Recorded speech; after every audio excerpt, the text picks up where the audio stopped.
Retired lieutenant general Anil Chauhan देश के नए और दूसरे चीफ ऑफ डिफेंस स्टाफ बन चुके हैं। 61 साल के लेफ्टिनेंट जनरल चौहान चीनी मामलों के एक्सपर्ट माने जाते हैं। खासकर ईस्टर्न फ्रंट पर इनके अनुभव ने इनकी क्षमता को ऐसी धार दी कि आज lieutenant general Anil Chauhan CDS जैसे सबसे जरूरी और अति महत्वपूर्ण पद पर विराजमान हुए हैं।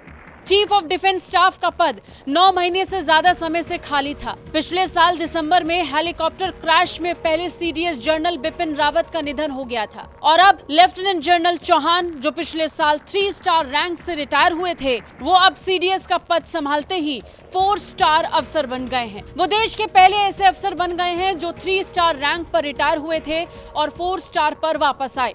15 अगस्त 2019 को प्रधानमंत्री नरेंद्र मोदी ने लाल किले की प्राचीर से सीडीएस के पद की घोषणा की थी। पर सवाल ये कि आखिर इस पद की जरूरत क्यों पड़ी? 1999 में भारत ने पाकिस्तान के साथ कारगिल में जंग लड़ी। इस जंग में भारत की जीत हुई थी। इस जंग के बाद के सुब्रमण्यम की अध्यक्षता में एक कमेटी बनी। भारत में चीफ ऑफ डिफेंस स्टाफ का पद सृजित करने की सिफारिश साल 2001 में मंत्रियों के एक समूह ने की थी और फिर केंद्र की एनडीए सरकार ने साल 2019 में चीफ ऑफ डिफेंस स्टाफ यानी सीडीएस का पद सृजित कर दिया, जिसे इंडियन आर्मी में एक बड़े सुधार के रूप में देखा गया। सीडीएस के काम का जिक्र करें तो सीडीएस का काम सेना, वायुसेना और नौसेना के कामकाज में बेहतर तालमेल बैठाना और देश की सैन्य ताकत को और मजबूत करना है। सेना के तीनों अंगों के मामले में रक्षा मंत्री के प्रमुख सैन्य सलाहकार के रूप में सीडीएस काम करते हैं।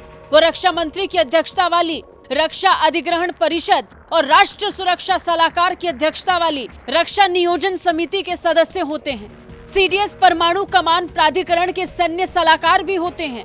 एकीकृत क्षमता विकास योजना के तहत सीडीएस रक्षा से जुड़ी पूंजीगत अधिग्रहण पंचवर्षीय योजना, 2 वर्षीय सतत वार्षिक अधिग्रहण योजना को भी कार्यान्वित करते हैं। खर्च कम करके सशस्त्र बलों की युद्ध क्षमता बढ़ाने और तीनों सेनाओं के कामकाज में सुधार लाने का काम भी सीडीएस का होता है। सीडीएस रक्षा मंत्रालय के तहत बनाए गए सैन्य मामलों के विभाग यानी डीएमए के सचिव के रूप में कार्य करता है। डीएमए भारत की सशस्त्र सेना यानी थल सेना, नौसेना और वायुसेना के जुड़े मामलों पर एक साथ काम करता है। आपके मन में ये सवाल भी होगा कि आखिर सीडीएस की सैलरी कितनी होगी, तो वो आगे आपको बताते हैं। चीफ ऑफ डिफेंस स्टाफ का पद 4 स्टार रैंक का होता है। इन्हें मिलने वाली सैलरी और दूसरी सुविधाएं सर्विस चीफ के बराबर ही होती हैं। सीडीएस को हर महीने सैलरी और भत्ता मिलाकर 2.5 लाख रुपए मिलता है। तीनों सेनाओं के प्रमुख या तो 62 साल की उम्र में या 3 साल की सर्विस के बाद रिटायर हो जाते हैं, लेकिन चीफ ऑफ डिफेंस 65 साल की उम्र में रिटायर होते हैं। इनके कार्यकाल की कोई सीमा नहीं है, यानी सीडीएस कितने भी समय तक पद पर बने रह सकते हैं। ब्यूरो रिपोर्ट, भारत तक।